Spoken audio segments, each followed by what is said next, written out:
Okay, I hope my PPTs are visible to all. Yes, sir.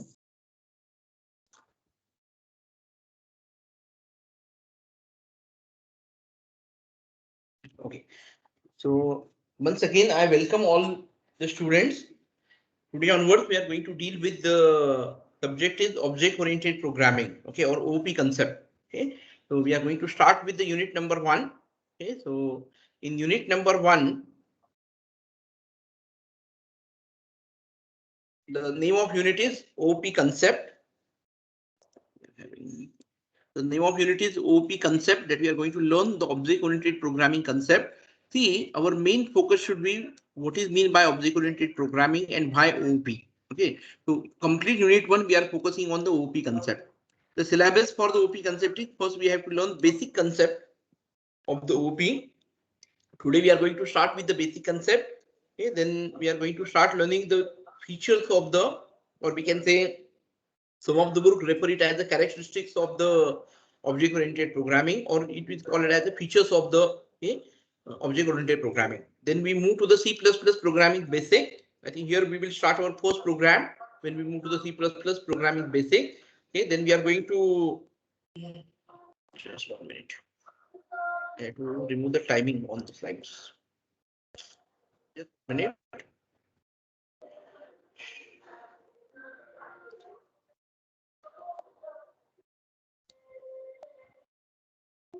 I think whatever is happening due to I have not cleared the timing on all the slides. Okay, so I'm just clearing the time, okay, on all the slides.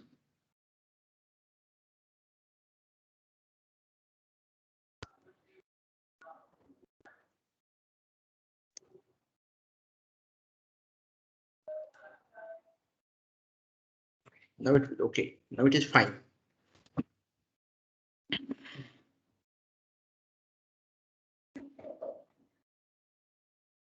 Okay. So these are the points under the unit number 1. Okay, so after learning the C++ programming basic, we are going to learn objects and classes. We are learning, this is the important point. Then we are learning what is array of object, how we can write a program for array of object, and they are learning the program to understand what is meant by the constructor and the destructor. Okay, so up to this we are having our section number 1. Okay, just hold on.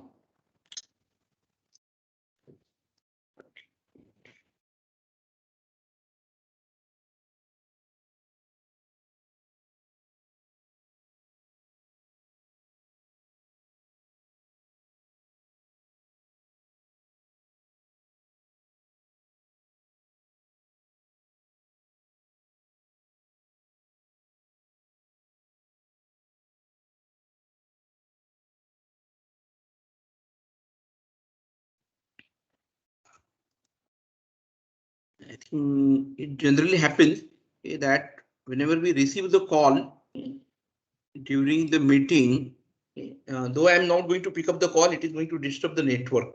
Okay, maybe for some time, okay, and then we need to come back. Okay, let it be. I hope now it is visible and my voice is audible to all. Yes, sir. Okay. Yes. So let us start.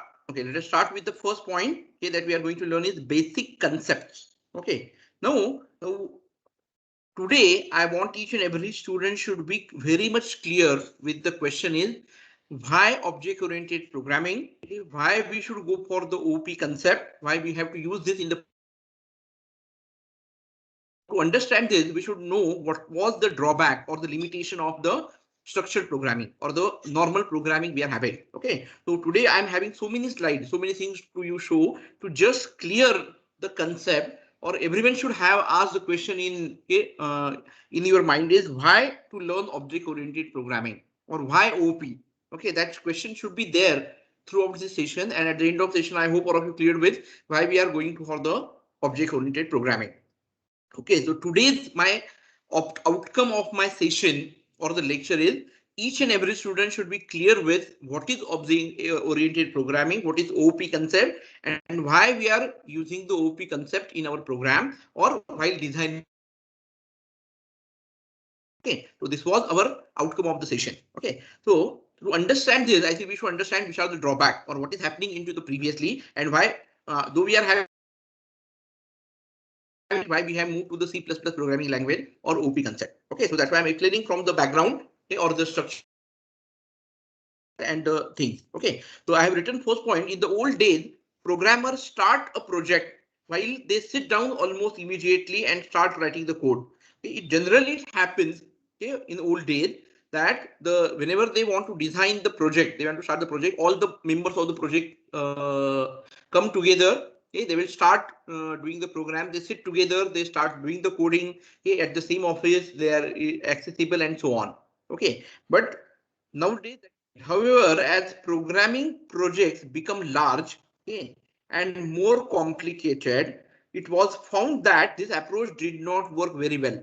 Okay, now general problem that we are facing with the structured programming language or the C programming languages, okay, if we go to do a program in using C programming language and the program is very large or the project is very large.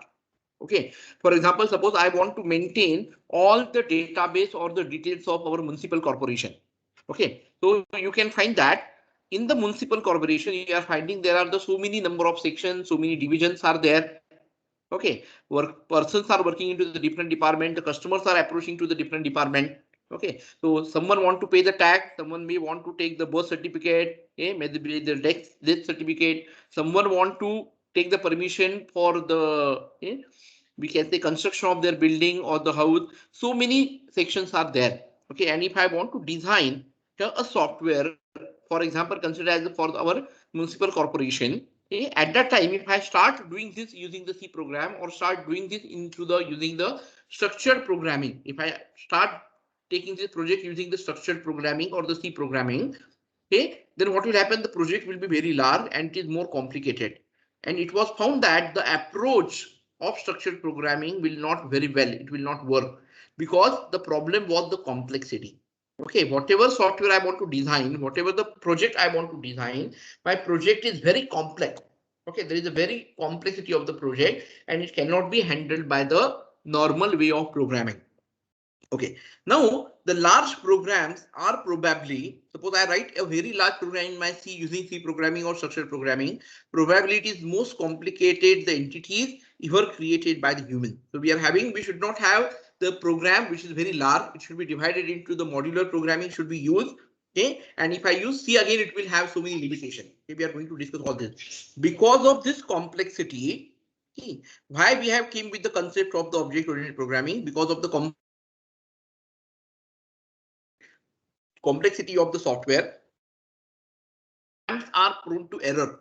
Okay, and it is very difficult to find out error, and software errors are expensive. Okay, if you have done so much 1,000 lines of code and afterwards someone told you to change something over there, and while changing the errors has occurred, I think it will be at that time it will be very difficult for you to change that or find out the error where exactly it is. Or if it is technical error or syntax error, it is easy. Okay, but if it is logical error, I think it will be very difficult for you that why I am not getting the correct output.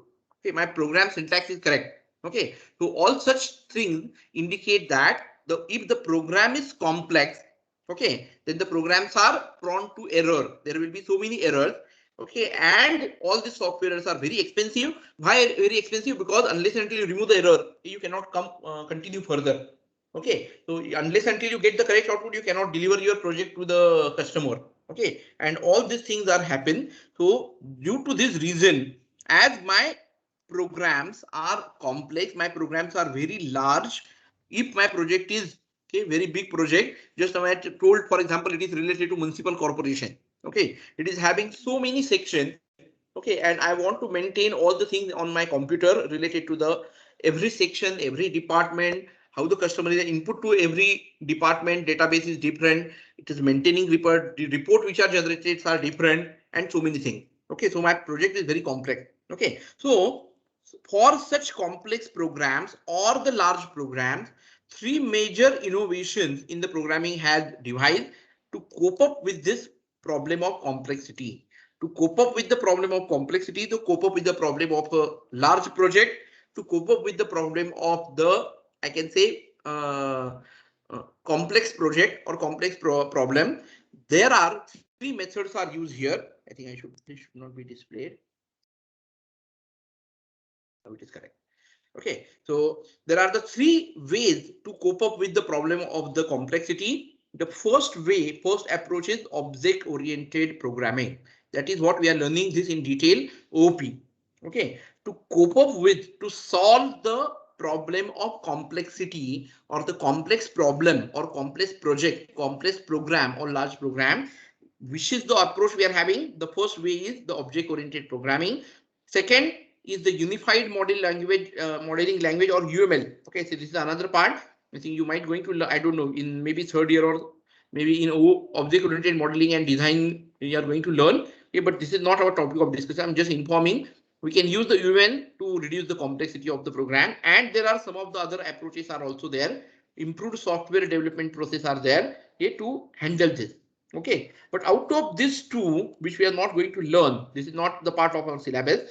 So the first and very important approach to reduce, to cope up with the complexity of the program, complexity of the software, is we should use the OOP concept. We should use object-oriented programming. Okay, so I'm just moving to the next slide now. I hope all of you understood. To why OOP? I think in this slide the answer is very clear. Okay, to cope up with the problem of complexity, to cope up with the large project, to cope up with the complex project or complex software I want to design, okay, I should use the object-oriented programming. My normal structured programming will not help. Okay, so that's why we are having OOP. So I have having the first answer to why OOP. The answer is to cope up with the complexity of the problem or the problem of the complexity, or my program is very large, what my software I'm designing is very large, then I should go for object-oriented programming concept or OP. Okay, so moving to the next slide. Object-oriented programming. Okay, again I'm asking this question. See, my complete session today will be only focusing on why object-oriented programming. Okay, because we should very much clear, okay, the related to the why OOP. Okay, so again I have asked the question, why has object-oriented programming become the preferred approach for most software projects? Okay, my first question is why OOP, object-oriented programming, become the preferred approach for project. Okay, so that may be the question. Okay, so answer to this, the reason is OOP offers a new and powerful way to cope with the complexity. Just now we have seen this, okay, in the previous slide. OOP offers a new and powerful way to cope with the complexity. Instead of viewing a program as a series of steps to be carried out, instead of looking to the program as a series of steps to be carried out, it views it as a group of objects. So I'm going to look my program not as a series of steps or the set of steps, but I'm going to look my program as a group of objects that have certain property. Every object is having its own property that have the certain properties and can have certain action. So every object having the separate properties and it will do some of the action. It will perform some of the thing. Getting me? So my approach of looking to my project or my approach of looking to the program is now not considered as a series of the steps or the set of steps. Rather look to the program as it is a group of objects. So now I will look my project as a municipal corporation as, okay, I'm going to consider here. Okay, now when we learn, I'm just giving this example. Okay, when we learn the classes and class and object in detail, at that time I think I'm again going to go with this example. But now I consider all the different departments in the municipal corporation. I consider they are object. Okay, for example, I consider that the tax department. Okay, so that tax department is the object. Okay, what is the property it is having? It has to maintain the tax of each and every house or the home. Okay, it has to every yearly it has to change this value or increment the value. Okay, which are the parameters? Then it has to take the database of how many persons within this financial year they have paid the tax, those who have not paid the tax, how much amount is collected from the tax, how much it is pending, everything.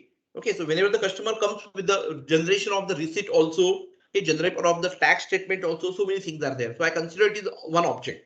Okay, I consider another object. Okay, for example, it is I consider related to the certificate. Okay, maybe the birth certificate, death certificate, okay, related certificates you want.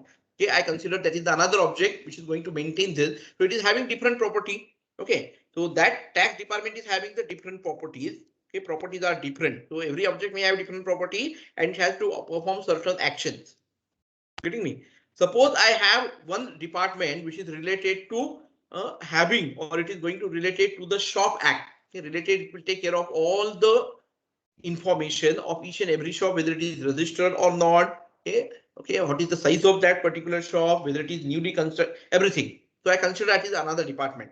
Okay, so n number of departments are considered as these are the different objects. So I consider everything as a separate object, and that object is having the properties and the action, and similarly I will start doing my program, or similarly I will start developing my software. Okay, so my approach is now changed to looking to the program as a group of object, not as a set of steps or set of instruction. Okay, and that is what my OP is. This may sound obscure until you learn more about it. Okay, now whatever I'm explaining may not be that much appealing to you. Okay, whatever I'm explaining may not be that much clear to you, but when we learn this OP in detail, I think you will be in a position to understand it. But its result is, what is the result? I think this is very important. The result of the OP is the programs are clearer.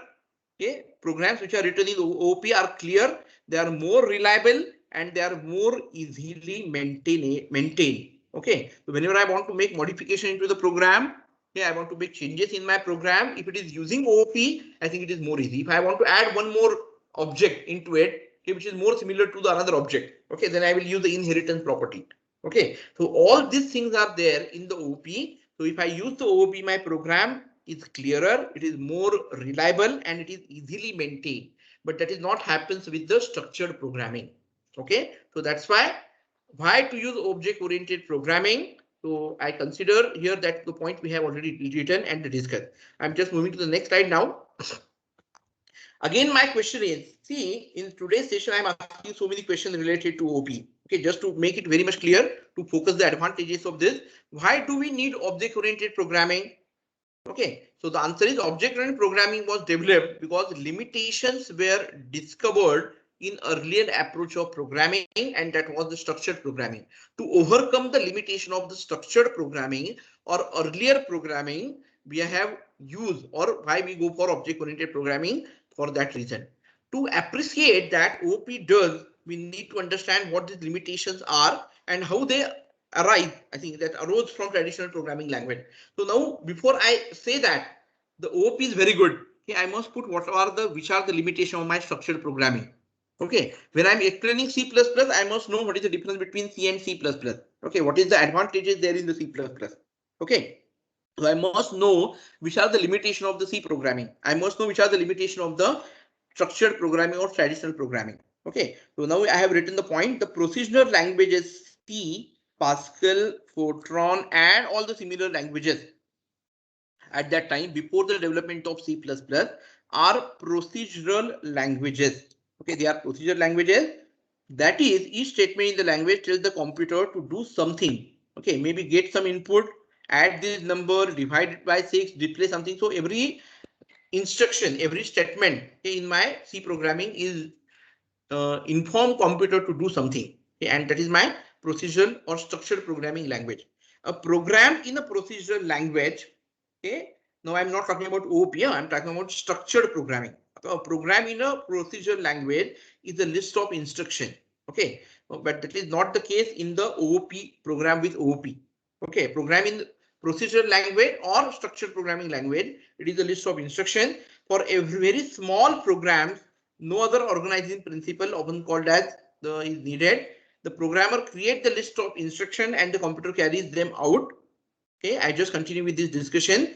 Now, if my structured programming and in my C program, suppose the program is very complex.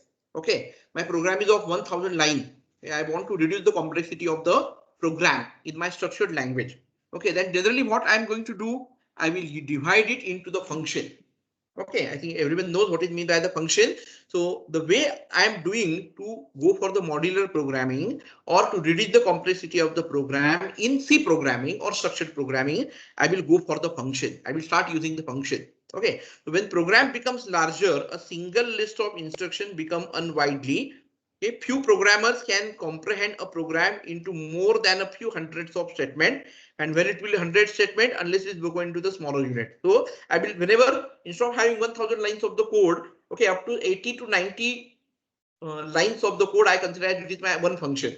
Next, I will consider this my next function, and so on. Okay, for this reason, the function was adopted as a way to make program more comprehensive to their human creators. Okay, the term function is used in the C++ and C, but other languages they are using the this may be used as a subroutine. Okay, so it is same as what is meant by the subroutine, a subprogram or a procedure. All indicate it is a function. Okay, but in C and C++ we are calling it as a function. Other languages they may refer it as a subroutine or the subprogram or the procedure. Okay, so in structured programming language, okay, complexity मला reduce करायची असेल, the size of the program is very large, I want to reduce the size of the program. Okay, तर मला काय करावं लागेल, I need to divide that program into functions. Okay, so maybe 80-90 line maximum असेल, I will consider as function. त्यापेक्षा जास्त line चालली, I will create another function. Okay, so I consider my program as a group of functions. Okay, I consider a number of functions are there. Okay, to reduce the complexity of the program, and that is happen in my C programming or structured programming. A procedural program is divided into function, okay, and each function has a clearly defined purpose. So what I do, I will divide my program into the function, and each function has clearly defined purpose and clearly defined interface to the other functions in the program. Okay, but now we are looking here why I am explaining this point, because we are going to learn which are the limitation of using the function in the program instead of using the object. If I use the function, or instead of using the classes and object, if I use the function, which are the limitation. Okay, dividing a program into functions, okay, dividing a program into functions and modules is one of the cornerstones of the structured programming, the somewhat loosely defined discipline that influenced programming organization for several decades before the advent of the OOP. So we just understand, if I define with the help of the function, what is going to happen, which are the limitations of this. Okay, so problem with structured programming. Okay, as program grows ever larger and more complex, even the structured programming approach begins to show the sign of strain. So it is difficult if the size of the program increases in the structured programming. You may have heard about or been involved in horror stories of the program. I think this will be, I think when you learn the software engineering subject, you come to know that, okay, the program development, how it is. The project is too complex, the schedule slips, more programmers are added. Okay, so more programs are added, complexity increases, cost skyrockets, or it is just goes on increasing. The schedule slips further, it will not match, and the disaster ensues. Okay, see, this is going to happen whenever you start doing a large software or a project. Okay, for example, suppose I'm just giving this as an example. I decided that I have bid for the municipal corporation that I'm going to do the software for you so that you can use it. And I've decided, okay, I will do this software into the, now I'm just considering the less amount, suppose 5 lakh rupees. Okay, I ensure that 5 lakh rupees I have, I'm going to develop your software, okay, for the municipal corporation. And I have put the limitation deadline. For example, if it is 6 months, within 6 months, I'm going to design the software, make it ready and give it to you. And it costs is 5 lakh rupees. Okay, but if the approach of my software design is not object-oriented programming, I have not used the correct approach of designing, then what is the thing will happen? The project I am having is very complex. Okay, my schedule will not follow. Okay, when I go to the 5th month, I decided to deliver it in the after 6 months. In the 5th month, I come to know that no, only 30-40% of the software is ready, remaining 60% is remaining. So how will deliver it within the next 1 month? So what I will do, I will see that now I am having only 3 to 5 employees, those are working on it, or 3 to 5 software engineers, those are working on the software. So I will try to add more programmer. Instead of 3, now I will say that, okay, add 2 more employees or the person, they will add additionally work on the software to complete it as early as possible. Okay, so I am adding more persons on the same project. Okay, so more programmers are added. Again, the complexity increases. Okay, so again there is a question of who is going to design which module or which function. Okay, because there is no OP object are there. Cost increases. Okay, because I cannot deliver in the 6 months. Again, I will say that instead of 6 months, I will take 9 months now. Okay, I will. It will be complex, and I will instead of 6 months, I will deliver after 3 more months are required. I will deliver after 9 months. Okay, again at the 9th month, I come to know that only the 60-70% of the software part is over. Till 30-40% is remaining. Okay, so again I will add 1-2 more persons into it. Again the complexity increases, the cost increases. Okay, so the cost of software is now not 5 lakh rupees. It will reaches to the 10 lakh, 15 lakh. Okay, because I'm increasing the number of person, means I have to pay them. Okay, pay all these person if those are working on the project. Okay, so all these things you will understand in detail what you are explaining when you start learning the software engineering. Okay, but this is what the generally happen. See, this happens with whenever you go for your final year project also. This happens whenever you go for your mini project also. Okay, you have to do your mini project in 3 months. Initially, first month you design come with the idea to the guide that yes, I'm going to do this thing. You are not knowing the complexity of that project. Okay, and at the end, when you have to submit it, or anyone says that you have to say submit it within 8 to 10 days, then you come to know that no, only 20-30% of the project is over. Remaining part I have not yet done. It is not working. It is so many errors are there. So many problems are there. Okay, so the first and very important point that which type of the method you are using, whether you are using the OP, whether you have done your design using the unified model language in UML, okay, or which approach you are using. All these are very important, and this is what the reason. If you want that, you should deliver your project in time. If you want, you should design your software in time. If you want, okay, the software cost should remain as it is, then you should go for the object oriented programming concept. Okay, and that is going to help you to do this. Okay, analyzing the reasons for these failures reveals that there are weaknesses in the procedural programming itself. Okay, so no matter how will the structured programming approach is implemented, large programs become excessive complex. What are the reasons for this programming languages? I think I'm just going to show you the example of the function. Okay, so I'm just moving the last point under this slide. There are two related problems. Okay, first problem with the function is functions have unrestricted access to the global data. Getting me? Functions have unrestricted access to the global data. Okay, what does it means? If I am declared a function, all my functions now have the access to the data which is declared as a global. Okay, one function I have written for one purpose. Okay, maybe for tax I have written one function, for the death certificate, all related certificate, birth certificate I have written another function. Okay, for related give the permission for the construction and others I have given another permission. Getting me? So many sections are there and I have divided it into the function. But the problem is that if I'm doing it in the single program, then if whenever I declare the variable as a global, the global variable is accessible to all the functions in the program. So that is indicate unrestricted. There is no restriction. See, there is no restriction. So the functions have unrestricted access to the global data. For example, okay, I'm just considering it as an example. Suppose I have declared one variable, okay, as the student name. Okay, well, I have declared the name, or maybe suppose I have declared it as student mark. Suppose I have written one of the variable is the percentage marks of the student. Okay, but now below that global variable, I'm having 10 different functions. Function A, function B, function C. So all the functions have the access to that global variable. So I can change the value of the student mark in any of the function.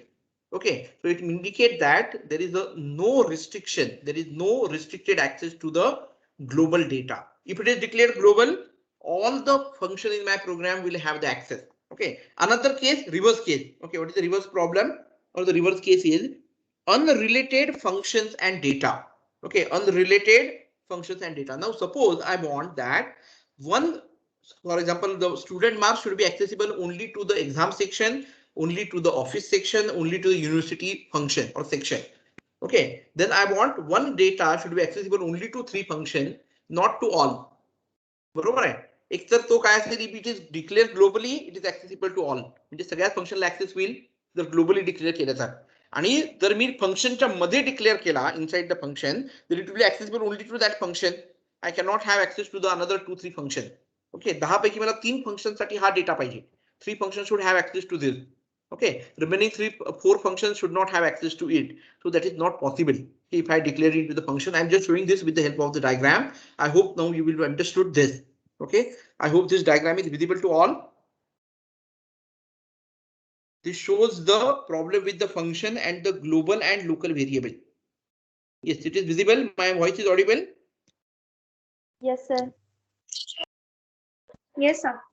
Okay, so here if you can find, this is the problem of the structured programming. We are explaining the problem with the structured programming. Suppose I have declared the variable as a global. Okay, जे काय global variable declare केलेला आहे, now that is accessible to the function A also, to the function B also.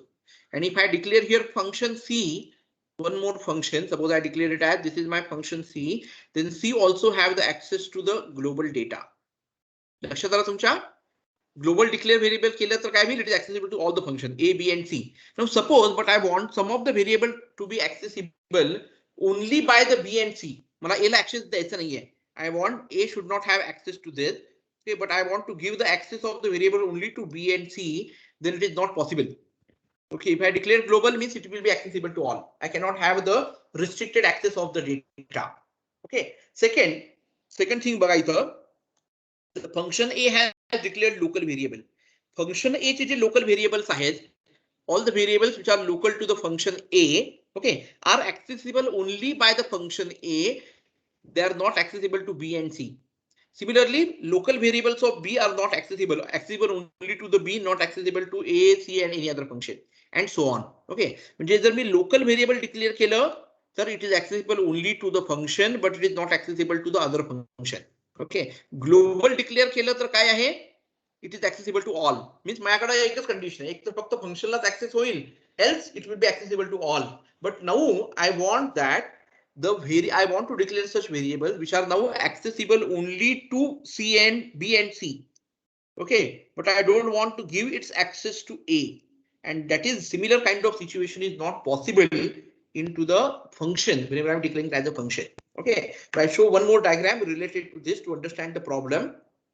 These are the problems with the structured programming. Okay, now you just look at this. Okay, global data.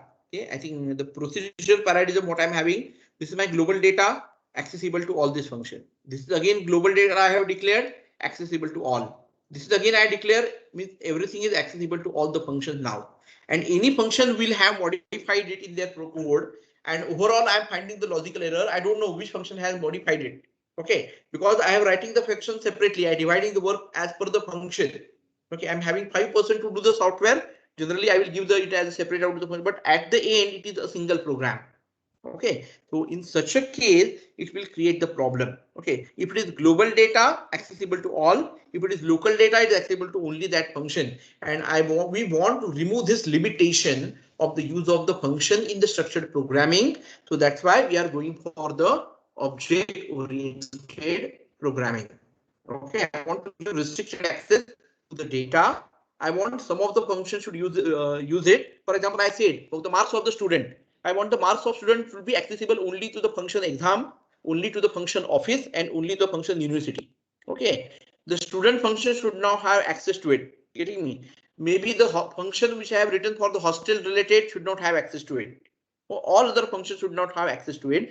So, but it is difficult that the data I want to restrict only to few of the function and other function is difficult in the structured programming because I am having only two options. If I declare globally accessible to all, if I declare local variable, it is accessible only to that function. All other functions cannot access it.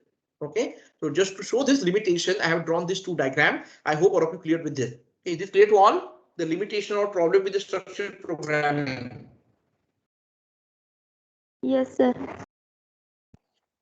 Okay, now I will show the diagram, or now I'm discussing what is the object-oriented programming and how this will be seen in the object-oriented programming. Okay, so what is my real-world modeling is there. So object-oriented programming going to design or emphasize the real-world modeling. Okay, the second and more important problem with the procedure paradigm is that its arrangement of separate data and function does a poor job of modeling things in the real world. In the physical world, we deal with the object such as the person or maybe the number of people or the people and cars. Such objects aren't like data and they are not as a function, but rather they are have the both attributes and behavior. So generally in my real world, the object is having, they are complex real world object have both the attributes as well as behavior. प्रत्येक ऑब्जेक्टला काय आहे त्याचे स्वतःचे attributes आहेत. car is having different attributes and it having different behavior. Okay, त्याचे parameter वेगळे आहेत, behavior वेगळे आहे. For if I apply to the human being or the people, it is having the different attribute. Okay, human being or the people or maybe the person. Okay, I think it is having the different attribute, different behavior. And car, if I take it as an object in real world, it is having the different attributes and the different behavior. Okay, so my real world modeling is based on the object and my object is having the attribute as well as the behavior. What is the attribute? The example of attribute sometimes called as characteristics. Okay, or you may consider it is the related to the data. Okay, so I'm just considering what is attributes, examples of attributes, or this is called as a characteristic for a person. I think instead of, I think just 1 minute. I think we should consider it as person. Okay, that is more appropriate word. Okay, a person we should consider. Okay, so if I consider for the person or the people, which are the attribute, the color of the eye color, the job it is working, and so on. Okay, where exactly it is living, what is the address of it. Okay, what is nowadays it is, what is the Aadhaar card number, Aadhaar number of that particular person. So all these are the my attributes of that particular object. So generally these attributes indicate the data. Okay, for car, okay, so what is the power, okay, horsepower of that, number of doors it is having, what is the color of that particular car, okay, and so many things. So all these are the characteristic for the object car. As it turns out, the attributes in the real world are equivalent to the data in the program. म्हणजे हे काय characteristics of that object is nothing but it is the data in my program. Okay, they have certain specific values such as the value may be blue eyes, maybe the black. Okay, 4 number of doors are maybe 4, 6 or whatever we are having. Number of wheels are there. Okay, so all these are the data that we are having. And behavior. What is the behavior indicate? I think the behavior is more to the function. Okay, behavior is like a function. You call a function to do something. Okay, maybe I want to display the inventory and it does it. Okay, so behavior of the object is more similar to the function and attribute indicate it is the data of that or characteristics of the object.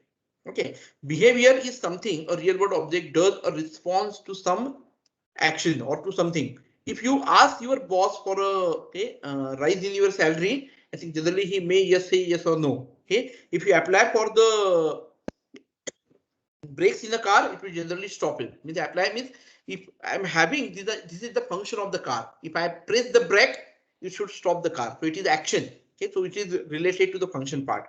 Saying something and stopping are examples of the behavior. I think instead of wasting more time, I say in the real world object, it is having two parameters. One is attributes of the object and behavior of the object. Generally, the attribute of the object indicate the data or characteristics which are associated to that object. Okay, and behavior indicate the function of that particular object or the function performed by that object. So behavior is like a function. If you call the function, it will do something for that particular object on that data. Okay, not the data of means if I have the function for the car, okay, brake. Okay, whenever I push the brake, it should stop the car. Okay, or reduce the speed of the car. It is not applicable to the person object. Okay, person object is having different function. Okay, so this way we are going to separate out the object. I'm just moving to the next one. The object oriented, I think this slide is very important. Okay, then we see one diagram to understand the OOP. The object oriented approach, okay, I think consider the fundamental idea behind the object oriented language is to see this is underline this combine into a single unit both the data and the functions that operate on the data. I think this is one of the important things that you should underline. What is OP? The idea behind object-oriented program is to combine into a single unit. Means I'm having one object which is having the data as well as it is having the function which are working on the data, which operate on the data. Okay, combine the data and function into one. Okay, indicate it is the OP. Such a unit is called as my object. Okay, an object function called the member function in C++. Okay, object function is called as the member function. Okay, generally provide the only way to access its data. Is I can access this data of the object only through the function or member function.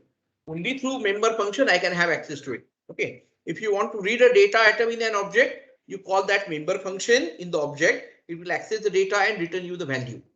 Okay. So no other function can have access to that data. Getting me? So if I want to access data, it is possible to access only with the help of the function which are written under it. No other object function cannot have access to it, and so on. Okay, so this is what important. You can't access data directly. So data is abstracted. Okay, so data is hidden. You cannot have access to the variable directly. The data cannot be accessible directly. The data is hidden. So it is safe from the accidental alteration.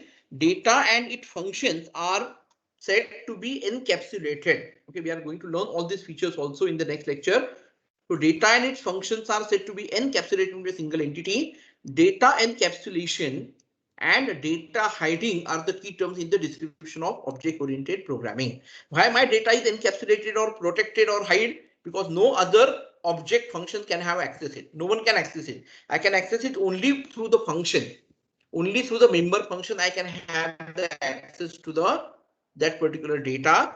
So my data restricted. Okay, I think we have seen the problem with the structured program is data is unrestricted access is there, but here we are having the restricted access to this. If you want to modify data in an object, you know exactly what function interact with it, which is the major function in the object. No other function can access the data. I think this is very important. Or no other function can access the data. So I'm having restricted access to the data. This simplifies writing, debugging, and maintaining the program. Okay, so let us understand. I think the last sentence I have written related to this, okay, before I go to the diagram, is a C++ program. Okay, what is your structured program? Your structured program, normal C program, it consists of set of instructions. Okay, but now a C++ program generally consists of a number of objects. I think now we have came to the first slide. I have explained it. Now again we are coming to this.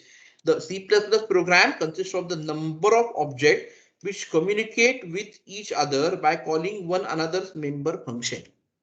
Okay, so first thing that we have to consider, if it is my program, I am having n number of objects in my program. Suppose I consider this my object. Suppose I consider this my object is car. Okay, then this car object is having the two parts. One is the data of that car.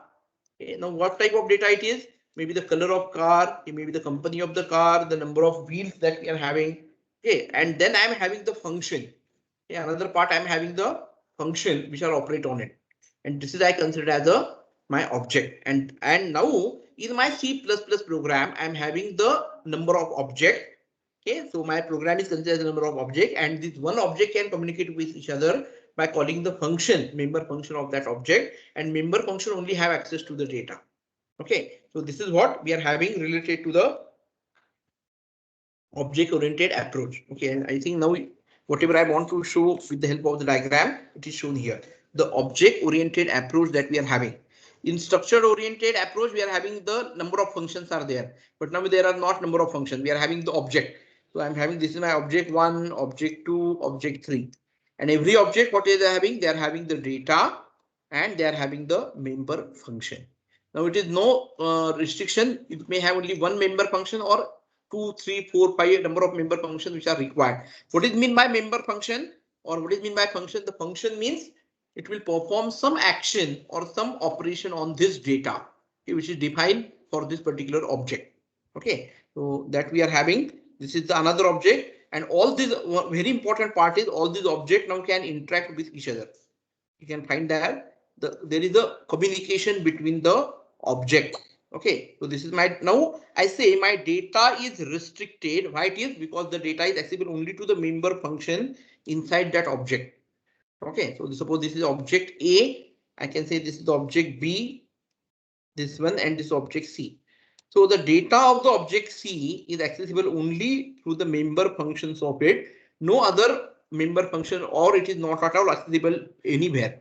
Okay, so we can say, so we are having the types also over there. So we are considering all these things, and I hope this diagram is clear to you. Okay, which shows the object oriented programming.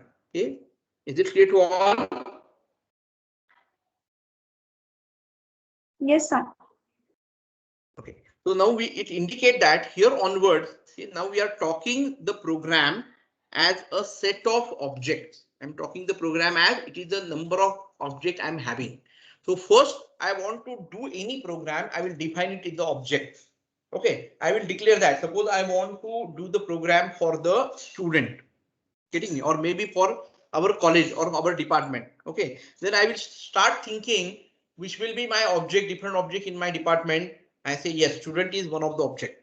Okay, so I'm having what, which data is related to the student, the name, roll number of student, name of the student, marks, so many things. I declare these are the data. Which are the function? Maybe the function when the, suppose I'm having one function is the admission. Okay, perform admission. Okay, so that admission function will add all these values, whether you have paid the fees, whether you have taken the admission on which date. Okay, so all the details are there, from which category, which quota you have taken the admission. So all this will be maintained by that function. Another function I'm having, suppose it is related to the unit test examination, okay, or ISE exam. Okay, at that time that function will have the access to the, not other, it will not have the access to the how much fee you have paid. It will not have the access to the your address, mobile number, and so many things. It will have only access to the roll number of the student, the name of the student, it belongs to which class, which are the subject is having, and how many marks he has received for ISE. Okay, so that is restricted. Another, suppose you are having related to the traveling or the bus related thing, hotel, hostel related thing. So all these are, I thought my software is of number of objects. So I have to define the object first. Okay. Now when you separate one object from another object, whenever its functionality is different, getting me? Whenever you find that the functionality is different, you consider it as a separate object, separate out its data from other object. Okay, and obviously all the objects are communicating with each other. Okay, is it clear to all? I just want to show one diagram related to this and we will end the session here. Okay, so I'm just showing one more diagram here. Okay, so whatever I just want to make, you just look at this. As I told, it is not possible for me to add the guest at the end. Okay, I just looking over here. Is this diagram is visible? Yes, sir. Yes, sir. Okay. So now I'm considering my sales department is one object. I consider my personal department is one object. My finance department is object, another object. Okay. Sales department having its own data. Okay. Then it is having two functions, sales manager and the secretary. So these are the functions. Then I'm having personal data. I'm having the personal manager, personal staff is separate function. I'm having financial data. The function which operate on this is chief financial officer or financial assistant. Those are working. Finance assistant may not have access to all the data. So all these things are there that we are going to consider. And this approach, whatever the diagram you are looking to over here, okay, this is the, for example, it is corporate culture, and in the corporate I want to design the software. Then I divide it into sales department, separate object. A personal department is separate, we maintain all the details of the person. Finance department is separate. Okay, so this is the approach. We are calling it as the object-oriented programming. If I go or design the software using OP concept of this approach, okay, then I can solve the complex problem. I can solve the complex program, or the project can be easily solved, okay, by considering. Now, suppose I want to, after, see what I'm saying. Suppose after having these two functions, I come to know that yes, I have to add one more function over here. Additional feature I want to provide. So I just add the one more member function in this, which will have the already have the access to this. It is easy to add. But if I'm not having this approach, I think it will be difficult for me to, in a large program, adding one more function. It have the access to all the global data, so it will become more difficult. Okay, so adding, deletion, maintaining that particular object, making changes in the object, okay, all these are very easy if I go for the object oriented approach or object oriented programming. Okay, so I'm considering my program is a group of object. It is having number of objects in my program. Okay, and every object is having the data and the function which work on that data. Okay, separately. Okay, and if I follow this approach, I think as I'm looking to it as the object oriented view, so the name is given as object oriented programming, and that is what the long form of OOP, object oriented programming. And if I do my program in OOP, I'm having n number of benefits of it. Okay, so that's why we should go for object oriented programming. Okay, is it clear to all? I hope all of you question of what is OOP and why OOP will be clear today. If anyone have any question, you can go ahead and ask me the question.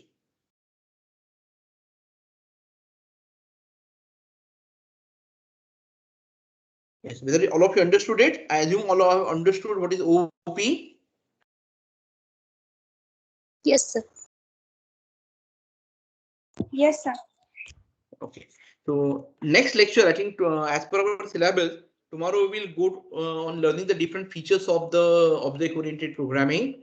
Okay, what it mean by, or it is also called as the characteristics of OOP in some of the books. Okay, that we are going to learn what is mean by all the parameters that we are. What is mean by data abstraction? What is mean by polymorphism? What is mean by inheritance? Okay, what is mean by encapsulation of data? So many things are there. Okay, so all these are the features that we are considering and that we are going to use it or learn in the tomorrow session. Okay, so let me take download the attendance.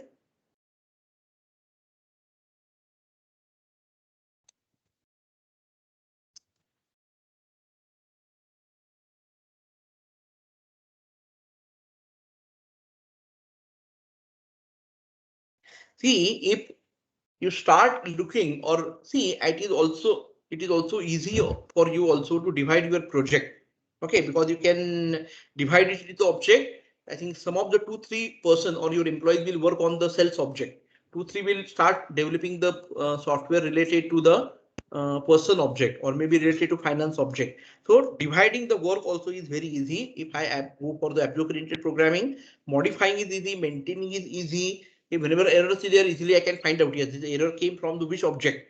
Okay, I can just work on it. Okay, instead of looking to the complete program, I think that gives us a very good modular programming. So that's why everywhere nowadays we are using the object-oriented programming concept or OP concepts are used in the everywhere. Okay, whenever you go for designing of any software. I have downloaded attendance. All the students can leave now. Thank you.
Yes, all the students should leave the session now. The lecture is over. You are not leaving indicate that you are inactive. Neha Jagtap, Waghmare, Babita ताटी, Nishant Udta, Nagdatt, Natekar Tejaswini, Chinmayi Kudkyal. Leave the session now. Or are informed to leave the session immediately.